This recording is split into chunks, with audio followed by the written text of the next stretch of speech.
رب اشرح لي صدري ويسر لي أمري واحلل عقدة من لساني يفقه قولي. الحمد لله وحده والصلاة والسلام على من لا نبي بعده وعلى آله وأصحابه الذين أوفوا عهده. أما بعد فأعوذ بالله من الشيطان الرجيم. بسم الله الرحمن الرحيم. إذا جاء نصر الله والفتح صدق الله مولانا العظيم وبلغنا رسوله النبي الكريم الأمين. إن الله وملائكته يصلون على النبي يا أيها الذين آمنوا صلوا عليه وسلموا تسليما. الصلاة والسلام عليك يا رسول الله وعلى آلك وأصحابك يا سيدي. مل کے پڑھیے الصلاة والسلام عليك.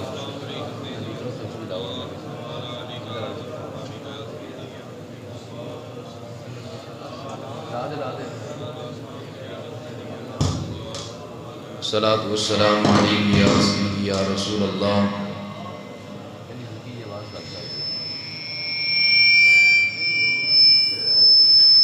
الصلاة والسلام عليك يا سيدي رسول الله وعلى آلك وأصحابك يا سيدي يا حبيب الله.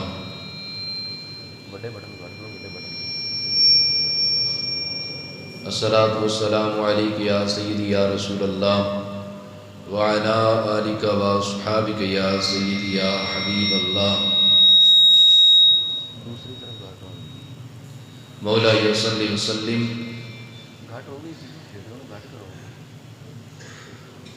مولاي صل وسلم دائما ابدا على حبيبك خير الخلق كلهم منزه عن شريك في محاسنه فجوهر الحسن فيه غير منقسم. يا أكرم الخلق ما لمن علوز به سواك عند حلول الحادث العمام. رب صل وسلم دائما ابدا على حبيبك خير الخلق كلهم. اللہ جل شانہ وتم برہانہ وعظم شانہ وجل ذکرہ وعز اسمہ کی حمد و ثنا اور حضور سرور کائنات مفخر موجودات زینت بزم کائنات دستگیر جہاں غم غسار زماں سید سروراں حامی بے کساں قائد المرسلین خاتم النبیین احمد مجتبیٰ جناب محمد مصطفیٰ علیہ الصلوۃ والسلام کے دربار گہربار میں ہدیہ درود و سلام عرض کرنے کے بعد بات چیک کرو ذرا آواز آ رہی باہر نے حال میں چیک کرو ذرا. نہایت ہی واجب الاحترام معزز و محتشم سامعین کرام قابل صد احترام بھائیوں اور دوستوں اور بچوں، اللہ تبارک و تعالیٰ کے فضل اور توفیق سے ماہ رمضان المقدس کا تیسرا جمعۃ المبارک ہم سب کو پڑھنے کی سعادت حاصل ہو رہی ہے. اس وقت ماہ رمضان شریف کی بابرکت گھڑیاں بڑی ہی تیزی کے ساتھ ہم سے رخصت ہوتی جا رہی ہیں. ایک طرف یہ ماہ رمضان کی برکتیں اور خوشیاں ہیں تو دوسری طرف ملکی اور عالمی سطح پر کچھ ایسے افسوسناک پہلو بھی ہمارے سامنے موجود ہیں کہ جن کی وجہ سے اسلام کے عروج کا خواہش مند مسلمان نہایت ہی پریشان ہو جاتا ہے. یہ اسی ہفتے ہی ہائی لینڈ میں رسول اللہ صلی اللہ علیہ وآلہ وسلم کی گستاخی دوبارہ کی گئی. پھر دوسری طرف سویڈن میں انتہا پسندوں کی طرف سے قرآن مجید قرآن رشید کی گستاخی کی گئی. اور اس کے ساتھ ساتھ کشمیری بھائیوں پر، فلسطینی، برما، شام کے بھائیوں پر ظلم و ستم بھی جاری ہے.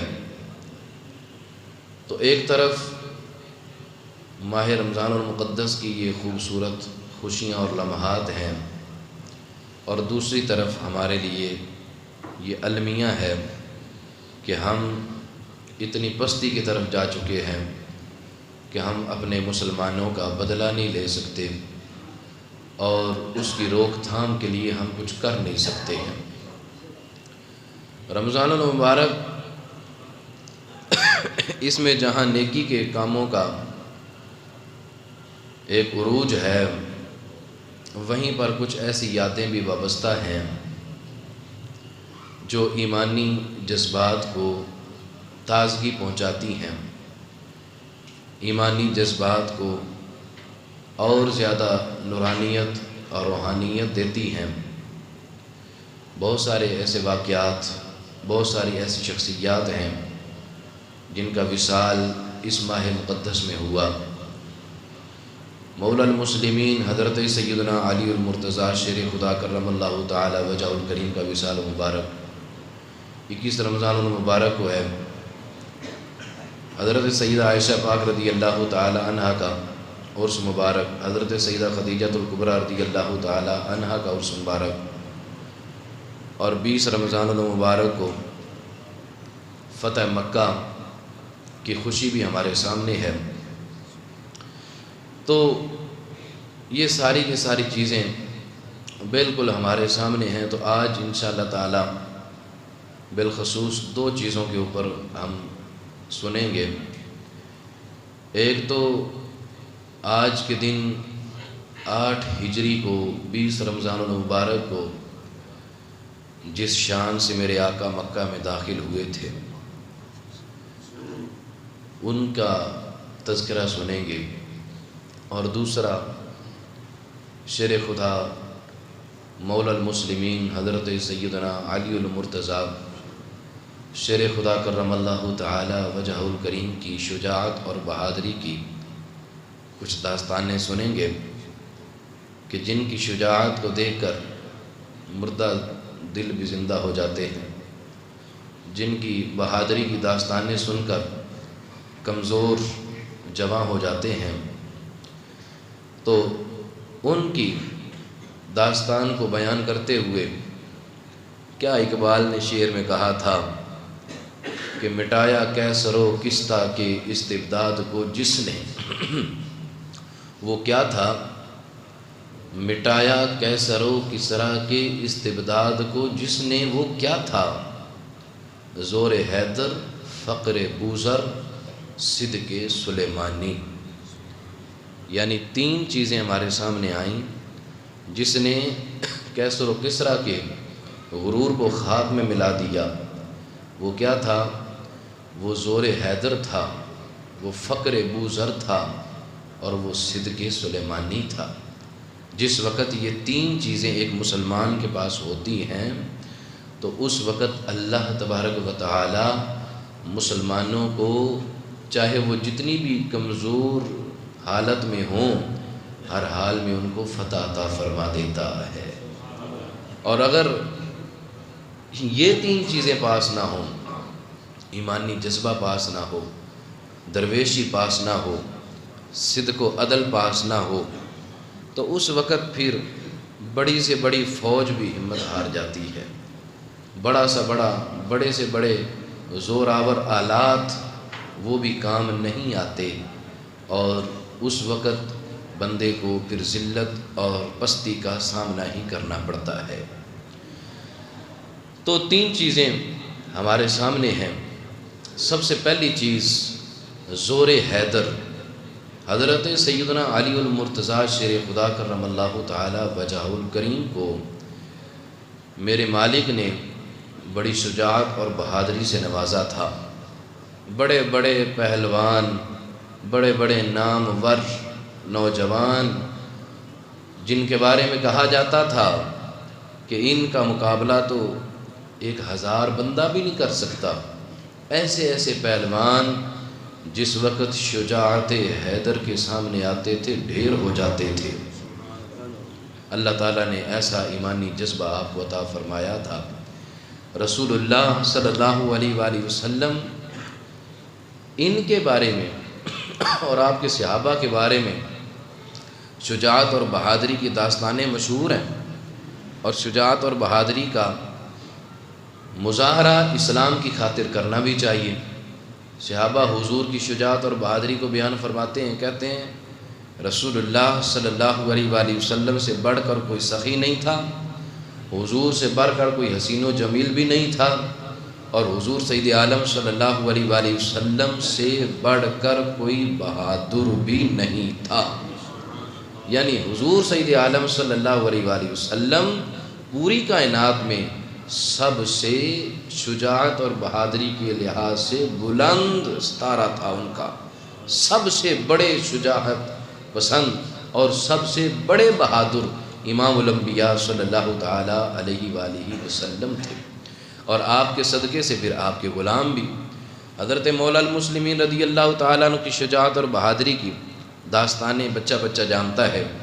وہ وقت یاد کیجئے نا جس وقت حضور سید عالم صلی اللہ علیہ وآلہ وسلم ہجرت کر کے تشریف لے کر جا رہے ہیں، اور اپنے بستر پر حضرت مولا کائنات کو سلا رہے ہیں۔ وہ کوئی آسان لمحہ نہیں تھا، باہر کافر موجود ہیں، محاصرہ ان کا ہوا ہے، اور ادھر بس کوئی لمحہ تھا کہ وہ چاہ رہے تھے کہ کوئی لمحہ ایسا آئے کہ ہم معاذ اللہ حضور سید عالم صلی اللہ علیہ وآلہ وسلم کی جان کو ختم کر دیں اور آپ کا معاذ اللہ قتل کر دیں۔ تو اس لمحے اپنے بستر پر چادر اڑھا کر سلانا اور سونا صرف مولا مشکل کشا کا ہی کام تھا۔ تو وہ کوئی آسان لمحہ نہیں تھا، لیکن حضرت مولا کائنات علی المرتضیٰ رضی اللہ تعالی عنہ سو گئے، بلکہ فرماتے ہیں کہ جیسی نیند مجھے اس رات آئی تھی ویسی نیند مجھے کبھی بھی نہیں آئی تھی۔ امام الانبیاء صلی اللہ علیہ وآلہ وسلم کے بستر پر موجود تھے۔ تو یہ آپ کی داستانیں اور آپ کی شجاعت اور بہادری کا اس کا قرآن نے بھی ذکر کیا۔ قرآن کہتا ہے کہ وَمِنَ النَّاسِ مَن يَشْرِي نَفْسَهُ ابْتِغَاءَ مَرْضَاتِ اللَّهِ وَاللَّهُ رَءُوفٌ بِالْعِبَادِ، اور لوگوں میں سے کوئی تو وہ ہے جو رب کی رضا چاہنے کے لیے اپنی جان کو بھی بیچ دیتا ہے۔ یہ اپنی جان کو ہی بیچنا تھا نا۔ تو مفسرین فرماتے ہیں یہ آیت حضرت مولا مشکل کشا علی المرتضیٰ رضی اللہ تعالی عنہ کی شجاعت اور بہادری کے متعلق نازل ہوئی تھی کہ آپ نے اسلام کی خاطر اپنی جان کو قربان کر دیا۔ یعنی وہ تو اپنی جان فدا کر چکے تھے، وہ تو اپنی جان قربان کر چکے تھے، وہ تو اپنی جان دے چکے تھے، جیسا کہ حضرت اسماعیل ذبیح اللہ علیہ السلام وہ تو لیٹ گئے تھے اپنی جان دینے کے لیے، گویا کہ انہوں نے اپنی جان دے دی تھی۔ وہ تو اللہ تعالیٰ کو منظور تھا کہ ابھی اپنے نبی کو زندہ رکھنا تھا، تو وہ تو اللہ تعالیٰ کو منظور تھا کہ ابھی مولا مشکل کشا کی زندگی ابھی موجود تھی، ظاہری وصال ابھی نہیں ہونا تھا، وگرنہ وہ تو اپنی جان رب کی خاطر بیچ چکے تھے، اپنی جان دے چکے تھے اسلام کی خاطر۔ اور پھر وہ وقت یاد کیجئے کہ جس وقت غزوہ بدر کا موقع ہے، ادھر سے عتبہ شیبہ اور مکے کے یہ بڑے بڑے کافر اور ولید ادھر سے آ کر پکار رہے ہیں کہ ہے کوئی نوجوان تو بلاؤ، ہے کوئی نوجوان تو آئے ہمارے مقابلے میں۔ اور یہ بڑے نامور پہلوان اور بڑے نامور شاہ سوار تھے۔ 3 نوجوان ادھر سے گئے تو انہوں نے کہا کہ اپنا تعارف کرواؤ۔ جس وقت انہوں نے تعارف کروایا تو کہنے لگے کہ نہیں، ہمارے مقابلے کا ہمارے لیے بھیجا جائے۔ تو میرے نبی کریم صلی اللہ علیہ وآلہ وسلم نے فرمایا قم یا علی، اے علی کھڑے ہو جائیے، آپ جائیے ان کے مقابلے میں۔ قم یا حمزہ، اے حمزہ آپ کھڑے ہو جائیے، آپ ان کے مقابلے میں جائیے۔ قم یا عبیدہ بن الحارث، اے عبیدہ بن حارث آپ کھڑے ہو جائیے اور ان کے مقابلے میں جائیے۔ وہ تینوں گئے، کہا کہ تعارف۔ جس وقت تعارف کروایا، ایک نے کہا میں علی بن ابی طالب ہوں، دوسرے نے کہا حمزہ بن ابی المطلب ہوں، اور تیسرے نے کہا عبیدہ بن حارث ہوں۔ تو ان کا ہاں اب ہمارے مقابلے کے آئے ہو۔ وہ ظالم نیچے اترے، تینوں نے ایک ہی وار میں ان کا غرور خاک میں ملا دیا اور اسلام کا علم بلند کر دیا۔ تو یہ کہا جا سکتا ہے کہ اسلام کا سب سے پہلا جو بڑا مارکا ہوا، اس میں 3 وہ ہستیاں جنہوں نے اپنی شجاعت اور بہادری کے جھنڈے لگائے، جنہوں نے اپنی شجاعت اور بہادری کی داستانیں قائم کی، ان میں سے ایک ہستی حضرت مولا مشکل کشا کی بھی تھی۔ اور پھر حضرت مولا مشکل کشا وہ وقت بھی یاد کیجئے نا کہ جس وقت غزوہ خندق کے موقع پر عمر ابن ود، جس کے بارے میں یہ کہا جاتا تھا کہ 1,000 بندے کا مقابلہ یہ اکیلا کرتا ہے، وہ آیا اور اس نے کہا کہ ہے کوئی اسلام کے نام لیواؤں میں سے میرا مقابلہ کرنے والا؟ تو حضرت علی پاک نے اجازت چاہی، یا رسول اللہ مجھے اجازت دیجیے، اس کا غروق میں خاک میں ملاتا ہوں، اس کو میں جہنم واصل کرتا ہوں۔ میرے آقا صلی اللہ تعالیٰ علیہ وآلہ وسلم نے اپنی تلوار مبارک ہاتھوں میں تھمائی، اپنی دستار ان کے سر پہ رکھی اور دعاؤں سے بھی نوازا۔ حضرت علی رضی اللہ تعالیٰ عنہ گئے، کہا کہ تعارف کرواؤ کون ہو؟ کہا علی ابن ابی طالب ہوں۔ تو کہنے لگا بھتیجے میں آپ کو قتل نہیں کرنا چاہتا، میرے سامنے نہ آؤ۔ تو وہ کہنے لگے اللہ کی قسم لیکن اسلام کی خاطر میں تمہیں قتل کرنا چاہتا ہوں۔ جب اتنا جملہ سنا تو وہ عمر ابن ود گھوڑے سے نیچے اترا اور غصے سے اپنے گھوڑے کے پاؤں کاٹ دیے اور آگ کی طرح تلوار لہراتا ہوا حضرت علی کے سامنے آیا۔ اور پہلا وار جب اس نے کیا اور وار اتنا ہیوی تھا کہ حضرت علی رضی اللہ تعالیٰ نے آگے سے اپنی تلوار کے ساتھ روکا، لیکن پھر بھی وہ تلوار کو کاٹتا ہوا آپ کے سر مبارک پر لگا اور سر مبارک زخمی ہوا۔ اب ادھر سے حضرت علی رضی اللہ تعالیٰ نے دوسرا وار کیا، ایک ہی وار اس کے کندھے پر مارا، اس کو جہنم واصل کر دیا۔ ادھر سے نعرہ تکبیر کی صدا بلند ہوئی، صحابہ نے جان لیا کہ مولا مشکل کشا نے عمر ابن ود کو جہنم واصل کر دیا ہے۔ تو یہ حضرت علی رضی اللہ تعالیٰ عنہ جن کی شجاعت اور بہادری کی داستانیں، اس وقت ذرہ ذرہ یہ پکار اٹھا، شاہ مرداں شیر یزداں قوت پروردگار، لا فتح الا علی لا سیف الا ذوالفقار۔ اور پھر کسی نے یہ بھی کہا نا، مرتضیٰ شیر حق اشجع الاشجعین، ساقی شیر و شربت پہ لاکھوں سلام، شیر شمشیر زن شاہ خیبر شکن، پر تو دست قدرت پہ لاکھوں سلام۔ یہ پہلی چیز تھی کہ جو شجاعت اور بہادری ہے اگر یہ انسان کے ہاتھ میں ہو تو اللہ تعالیٰ بڑی بڑی فتح عطا فرما دیتا ہے۔ دوسری چیز یہ تھی جس کو اقبال نے کہا کہ فقر بو ذر ہوگا تو پھر تمہیں کامیابی مل سکتی ہے۔ نہ دنیا کی دولت کی ضرورت ہے، نہ ہتھیاروں کی ضرورت ہے، نہ تمہیں بہت زیادہ پیسے کی ضرورت ہے، نہ تمہیں بہت زیادہ ناموری کی ضرورت ہے۔ اگر ضرورت ہے تو تمہیں فقر ابو ذر کی ضرورت ہے۔ فقر یعنی حضرت ابو ذر غفاری رضی اللہ تعالیٰ عنہ نے جیسی درویشی کو پسند کیا، ویسی درویشی کو اگر آج تم بھی اپنا لیتے ہو تو اللہ تعالیٰ تمہیں ہر موڑ پر فتح عطا فرمائے گا۔ تو فقر ابو ذر کی ضرورت ہے۔ میرے نبی کریم صلی اللہ تعالیٰ علیہ وآلہ وسلم نے ارشاد فرمایا کہ دنیا سے بے رغبت ہو جاؤ۔ وہ صحابی رسول نے عرض کی نا، یا رسول اللہ صلی اللہ علیہ وآلہ وسلم مجھے ایسا عمل بتائیے جس کے ذریعے میں اللہ تعالیٰ کا محبوب بن جاؤں، اللہ مجھ سے پیار کرنے لگ جائے۔ تو حضور نے فرمایا کہ پھر تم یہ کرو، دنیا سے بے رغبت ہو جاؤ، یعنی دنیا کی دولت کی طرف توجہ نہ دو، دنیا سے دل نہ لگاؤ، دنیا سے بے رغبت ہو جاؤ گے اللہ تمہیں اپنا بنا لے گا، اللہ تم سے پیار کرنے لگ جائے گا۔ اور پھر فرمایا کہ دنیا والوں کے پاس جو کچھ ہے، جو دولت ہے، جو مال ہے، اس کی طرف توجہ نہ کرو، جب اس سے اپنی توجہ کو تم ہٹا لو گے پھر یہ دنیا والے تمہارے غلام بن جائیں گے۔ یعنی ہر چیز کا برعکس کرو، دنیا اس کی محبت کو دل سے نکالو تو خدا کی محبت دل میں آئے گی، خدا تم سے پیار کرے گا۔ اور دنیا کی دولت سے دل ہٹاؤ گے، دنیا والوں سے پیچھے ہٹو گے تو یہ دنیا والے ہاتھ باندھ کر تمہارے سامنے کھڑے ہوں گے۔ تو یہ ہے فقر ابو ذر۔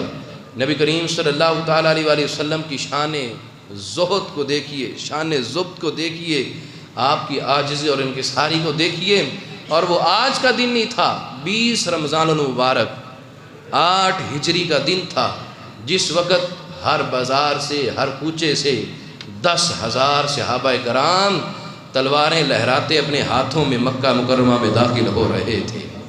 وہ عظیم فتح کا دن جس وقت کفار کی گردنیں جھکی ہوئی تھیں، جس وقت کفار اپنے گھروں میں بیٹھ کر پناہ مانگ رہے تھے، الامان الامان کی صدائیں آ رہی تھیں، حضور بڑی شان کے ساتھ مکے میں داخل ہو رہے تھے۔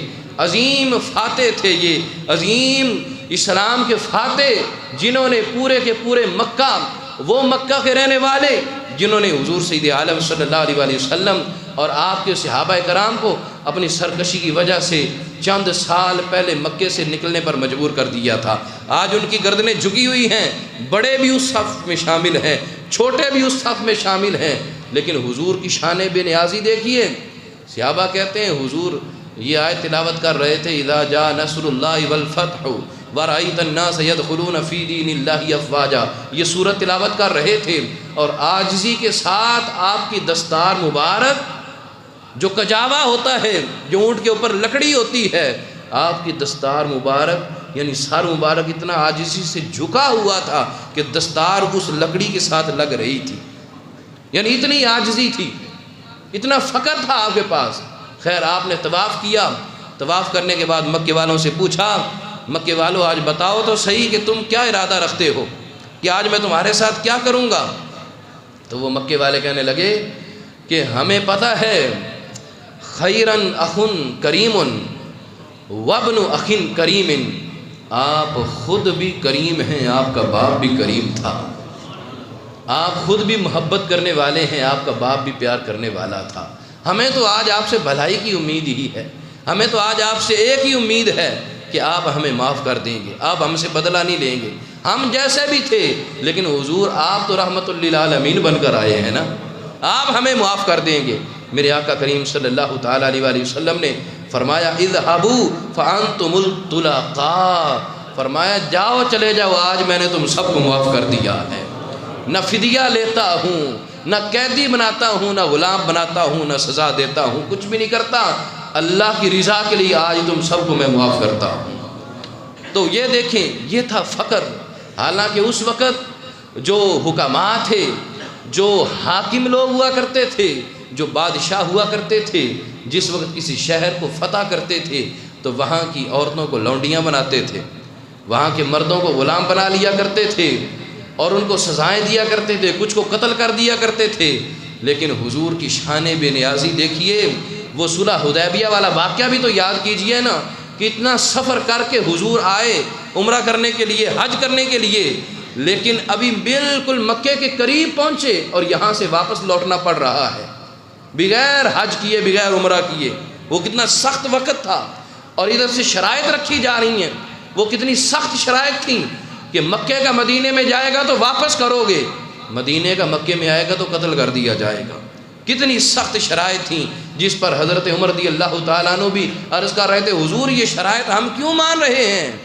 حضرت نبی علیہ السلام نے فرمایا عمر جو میں جانتا ہوں وہ تم نہیں جانتے ہو، یہی وقت ہوگا، ایک وقت آئے گا کہ یہی لوگ ہوں گے، ان کی گردنیں جھکی ہوئی ہوں گی، اسلام کا علم پھر بھی بلند ہوگا۔ تو یہ حضور سید عالم صلی اللہ تعالیٰ علیہ وآلہ وسلم کی عاجزی اور ان کی ساری، تو پتہ چلا کہ درویشی اور عاجزی کو بڑی اہمیت حاصل ہے، اگر یہ انسان کے پاس نہ ہو تو انسان کچھ بھی حاصل نہیں کر سکتا ہے۔ حضرت عمر رضی اللہ تعالیٰ عنہ کیسر و کسریٰ کی سپر پاور، ان کو بھی خاک کر دیا تھا۔ وجہ کیا تھی اس وقت؟ کیسے اسلام کا علم اس وقت بلند ہوا؟ کیسے حضرت عمر رضی اللہ تعالیٰ عنہ نے ان کو ریاست مدینہ بنایا؟ حالانکہ ادھر بھوک تھی، پیاس تھی، مال و دولت نہیں تھا، جدید آلات نہیں تھے، اور ادھر ہر چیز موجود تھی، مال و دولت بھی تھا، جدید آلے بھی تھے، جنگی سامان بھی تھا، ہر چیز موجود تھی، اور وہ اپنے گھروں میں تھے، اور یہ مدینے سے سفر کر کے گئے تھے۔ کتنا فرق تھا، اور وہ بھی مذاق اڑاتے تھے کہ تم بھوکے پیاسے ہمیں فتح کرنے آ گئے ہو، تمہیں پتہ نہیں ہے ہم سپر پاور ہیں، ہمارے پاس طاقت کتنی ہے۔ ادھر سے حضرت عمر رضی اللہ تعالیٰ کہنے لگے تمہارے پاس جتنی مرضی طاقت ہو، تمہیں پتہ نہیں ہمارے حضور نے ہمیں کیا عطا فرمایا ہے۔ اور وہی ہوا، پھر ان کا عروق خاک میں مل گیا، اور وہ خود بھی حیران تھے کہ جو جس غرور کی بنیاد پر ہم ہم کہہ رہے تھے کہ ہم کبھی ہار ہی نہیں سکتے ہیں، لیکن آج دیکھیں خود بھی حیران تھے کہ اللہ نے اسلام کا پرچم بلند کیسے کر دیا ہے۔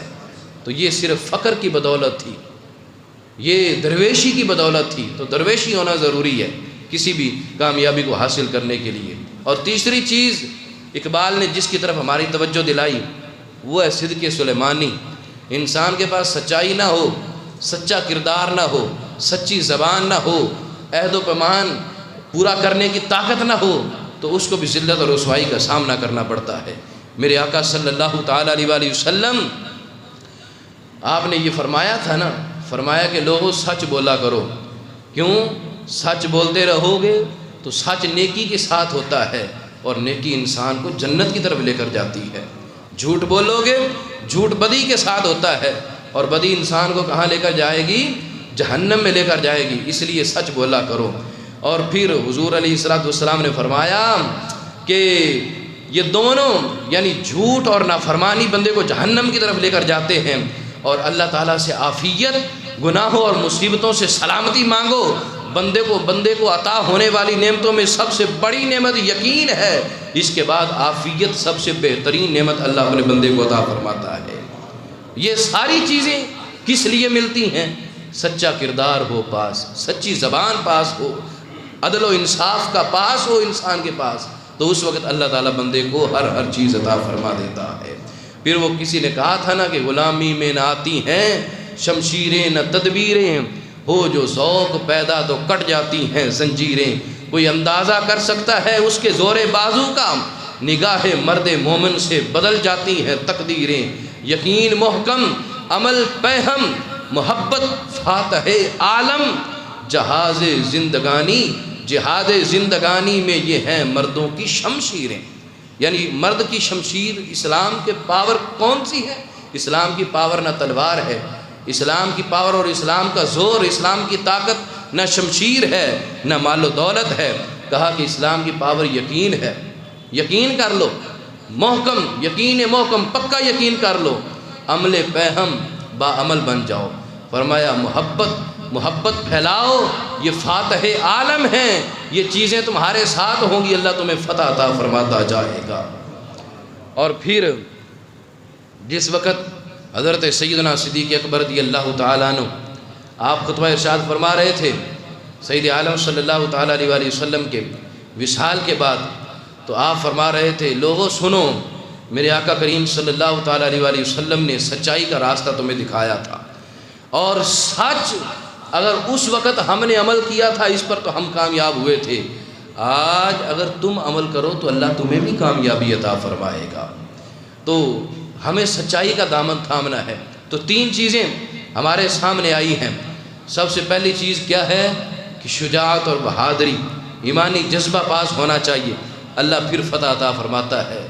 اور دوسری چیز کیا ہے کہ انسان کے پاس درویشی ہونی چاہیے، درویشی ہوگی تو اللہ پھر فتح عطا فرماتا ہے۔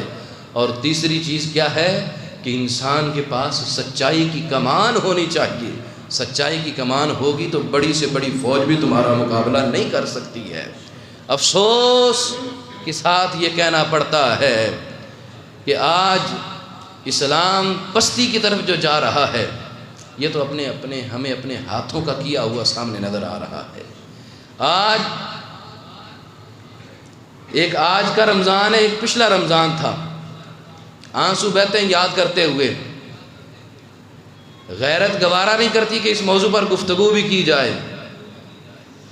ان بدبختوں کے پاس تو یہ تینوں چیزیں نہیں ہیں، یہ کیا اسلام کو عروج پہنچائیں گے؟ لوگ کہتے ہیں کہ شاید ہم یہاں بیٹھ کر سیاست کرتے ہیں، نہیں، حقیقت بتاتے ہیں، اور یہ حقیقت محراب و منبر سے نہیں بتائی جائے گی تو کہاں سے بتائی جائے گی؟ آج پتہ نہیں لوگ جاتے کیا لینے ہیں وہاں پر۔ مسلمانوں تم یہ کیوں نہیں دیکھ رہے ہو کہ ضلالت مقدر کیوں بنی ہے؟ یہ کیوں کا جواب تمہیں سمجھ کیوں نہیں آتا ہے؟ ہماری کسی سے کوئی ذاتی دشمنی ہے؟ رب کعبہ کی قسم اٹھا کر کہتا ہوں ہماری محبت بھی خدا کے لیے ہے، ہمارا بغض بھی خدا کے لیے ہے۔ اور پھر آپ کے جلسے جلوس میں جانا یہ خدا کے لیے نہیں ہے، معذرت کے ساتھ دنیا کے لیے ہے۔ میں نے کہا تھا اور ہمارے علماء نے کہا تھا، بالخصوص اسی جگہ پر بیٹھ کر میں نے کہا تھا نیازی سن لے، تو ہمارے بدن سے ہمارے کپڑے چھین لے، ہمیں کوئی ٹینشن نہیں ہے، ہمارے سروں سے ہمارے جسموں سے ہمارے سر جدا کر دے، ہم نہیں سی بھی نہیں کریں گے، تو مہنگائی سے ہماری کمر توڑ دے، ہم پھر بھی نہیں بولیں گے، لیکن اگر تو نے نبی کے دین پر حملہ کیا تو بچ نہیں پائے گا، تباہ و برباد ہو جائے گا، ذلت خاری تیرا مقدر بنے گی۔ چھوڑ دے ساری چیزیں کہ یہ فلاں حکومت ہے اور اس وجہ سے اس کی ذلت ہوئی ہے۔ اصل ذلت یہ ہوئی ہے کہ اس نے عاشقان رسول پر ظلم و ستم کے پہاڑ گرائے تھے۔ اصل ذلت یہ ہے کہ کتیہ آسیہ ملونہ کو اس نے فرار کروایا تھا اور جس نے نبی کی گستاخی کی۔ اصل ذلت یہ ہے کہ اس کو اس نے وزیر بنایا جو کہ قادیانی تھا۔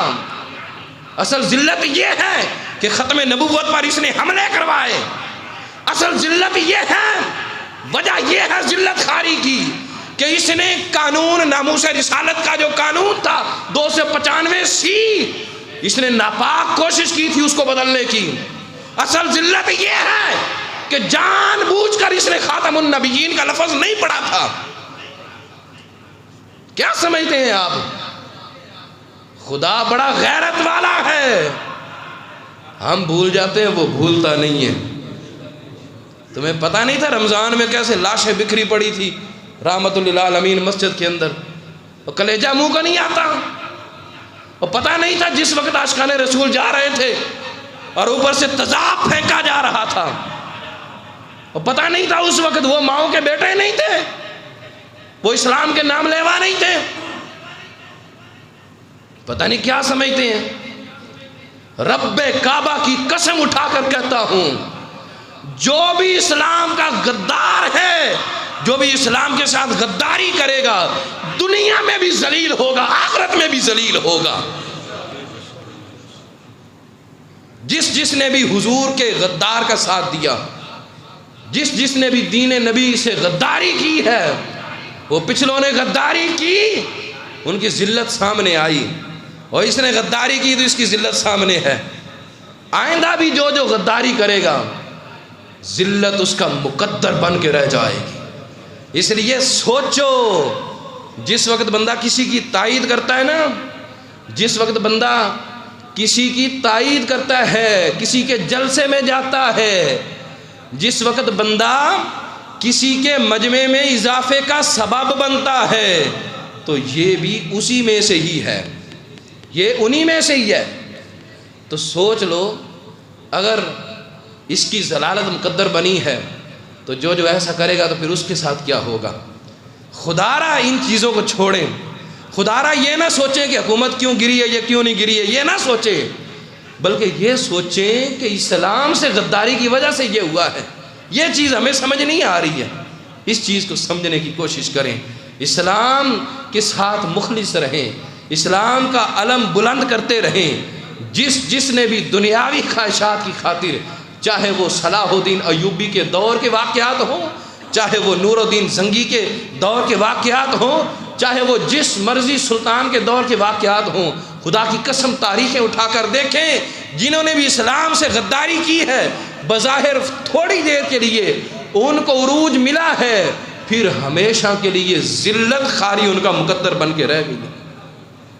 اس لیے آج سوچیں، آج سمجھیں، کسی کی تائید کرنے سے پہلے، کسی کو اپنا لیڈر ماننے سے پہلے تھوڑا سا غور کر لیں کہ اس نے نبی کے دین کے ساتھ غداری کی تھی۔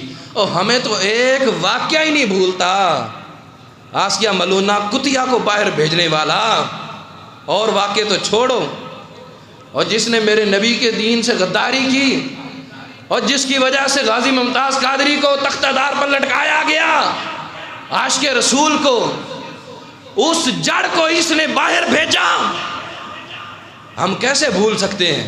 آپ مہنگائی کو دیکھ رہے ہیں، آپ یہ دنیاوی چیزوں کو دیکھ رہے ہیں، خدا را یہ دنیا کی یہ ان پردوں سے ہٹائیں اپنے آپ کو، اپنی آنکھوں سے یہ پردے ہٹائیں، اسلام کو دیکھیں کہ کون اسلام کے ساتھ مخلص ہے اور کون اسلام کا غدار ہے، کون اسلام کا درد رکھنے والا ہے، کون اسلام کا درد رکھنے والا نہیں ہے۔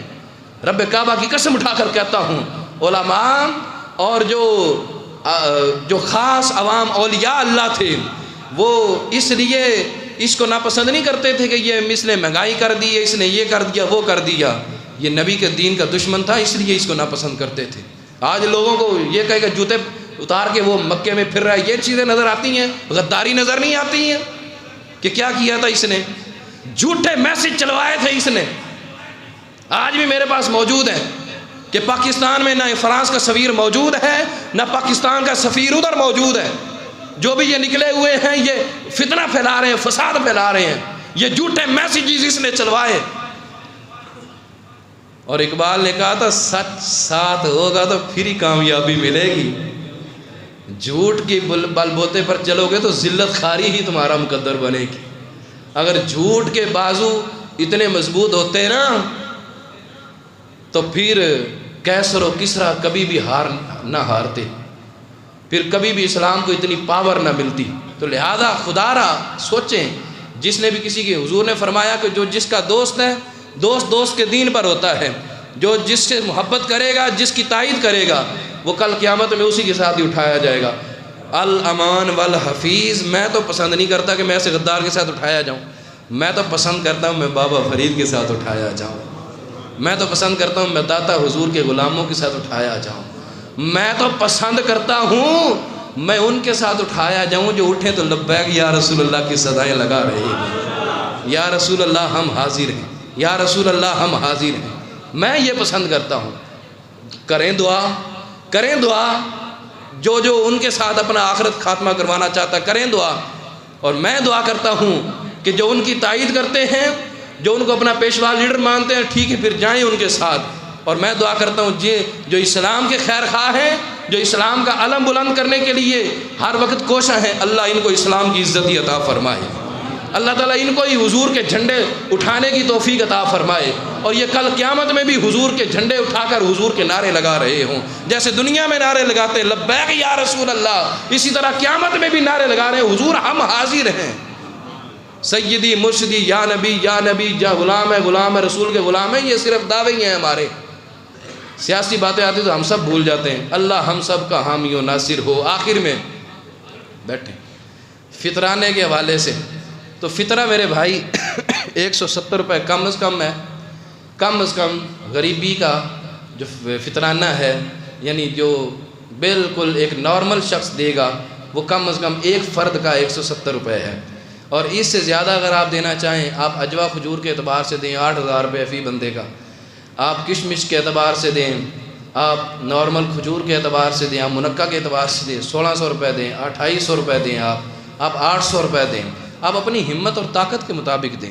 اللہ تعالیٰ نے آپ کو جتنی طاقت اور جتنی ہمت عطا فرمائی ہے، ایک بندے کے پاس بہت بڑی پاور ہو، ایک بندے کے پاس اللہ نے اس کو بہت بڑی طاقت دی ہو، اور وہ جب مقابلے کے لیے کہے نہیں میں چھوٹے بچے سے مقابلہ کروں گا، تو کہے کہ اتنی طاقت دی ہے کسی پہلوان سے مقابلہ کرو، اللہ نے اتنی طاقت تمہیں عطا فرمائی ہے، تو اللہ تعالیٰ نے اتنا مال و دولت دیا ہے، تو پھر 170 فطرانہ تو شان کے لائق نہیں ہے، ادا تو ہو جائے گا لیکن آپ کے شان کے لائق نہیں ہے۔ آپ 800 دیں، 1600 دیں، 2800 دیں، 8000 دیں فی بندے کا، جتنا دیں گے رب اس سے ڈبل ٹرپل دگنا چگنا کر کے آپ کو عطا فرمائے گا۔